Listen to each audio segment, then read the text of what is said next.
इतिहास। कुषाण वंश ये मध्य एशिया के निवासी थे।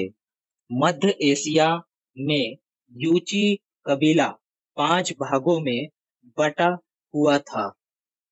इसी का एक भाग कुषाणों का था। कुषाण वंश का क्षेत्र मध्य एशिया की अनुदरिया नदी से लेकर गंगा नदी तक था। कुषाण वंश के संस्थापक कुडुल कडफिसस थे। इन्होंने तांबे के सिक्के चलवाए थे। कुषाण वंश का अगला शासक व कुषाण वंश का वास्तविक संस्थापक बिम कडफिसस बना, जो शैव धर्म को मानता था। कुषाण वंश का सबसे प्रतापी शासक कनिष्क था। इसने 78 ईस्वी में अपना राज्याभिषेक करवाया और शक संवत प्रारंभ किया। इसने अपनी राजधानी पेशावर को बनाया, जबकि सांस्कृतिक राजधानी मथुरा को बनाया था। कनिष्क के दरबार में पार्श्व, वसुमित्र, अश्वघोष, नागार्जुन तथा चरक नामक विद्वान रहते थे। अश्वघोष ने बुद्ध चरित्र तथा सुंदरानंद नामक किताबें लिखी है। चरक ने चरक संहिता लिखी है। नागार्जुन ने माध्यमिक सूत्र में सापेक्षता का सिद्धांत बताया है। अतः इन्हें भारत का आइंस्टीन कहा जाता है। नागार्जुन ने बौद्ध धर्म के शून्यवाद की भी व्याख्या की है। कनिष्क ने पाटलिपुत्र पर आक्रमण किया और महात्मा बुद्ध का भिक्षा पात्र तथा यहाँ के दार्शनिक अश्वघोष को अपने साथ कश्मीर ले गया था। पार्श्व के कहने पर कनिष्क ने प्रथम सदी 102 ईस्वी में कश्मीर के कुंडल वन में चौथी बौद्ध संगीति का आयोजन किया। इसमें बौद्ध धर्म हीनयान और महायान में विभक्त हो गया। कनिष्क महायान को मानता था। इसमें भिक्षुक सोने के आभूषण धारण करते थे तथा मांस खा सकते थे।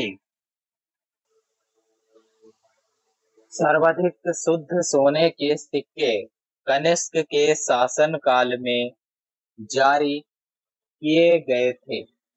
इन्हें सोने की प्राप्ति पाकिस्तान में हिंदुकुश पर्वत के बीच स्थित अल्ताई पहाड़ियों से होती थी। कनिष्क के समय उत्तर भारत में बंगाल का ताम्रलीप बंदरगाह तथा दक्षिण भारत में महाराष्ट्र का सोपारा बंदरगाह प्रमुख थे। कनिष्क के समय ही पहली बार नाशपाती की खेती प्रारंभ हुई थी। कनिष्क के समय ही अरब नाविक हिप्पालस ने मानसून की खोज की थी। पेरिप्लस ऑफ द इरेथियन सी नामक पुस्तक से यह जानकारी मिलती है कि कनिष्क का सर्वाधिक व्यापार रोम तथा मिस्र से होता था। कनिष्क के समय स्थल तथा समुद्र दोनों मार्गों से व्यापार किया जाता था। रेशम मार्ग, यह चीन के रेशम व्यापार हेतु था, जो चीन को यूरोप, फारस तथा मध्य एशिया से जोड़ता था।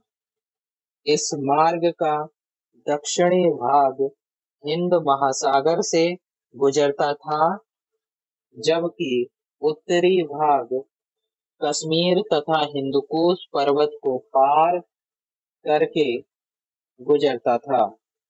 कनिष्क ने रेशम मार्ग पर अधिकार कर लिया था तथा रेशम मार्ग से होने वाले व्यापार पर कनिष्क कर लेता था, जो उसकी अर्थव्यवस्था का सबसे बड़ा स्रोत था।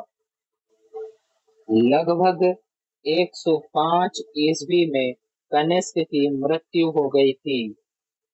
उसके उत्तराधिकारी योग्य नहीं थे, अतः सामंत अलग होने लगे तथा इसी वंश के सामंतों ने आगे चलकर गुप्त वंश की स्थापना की थी।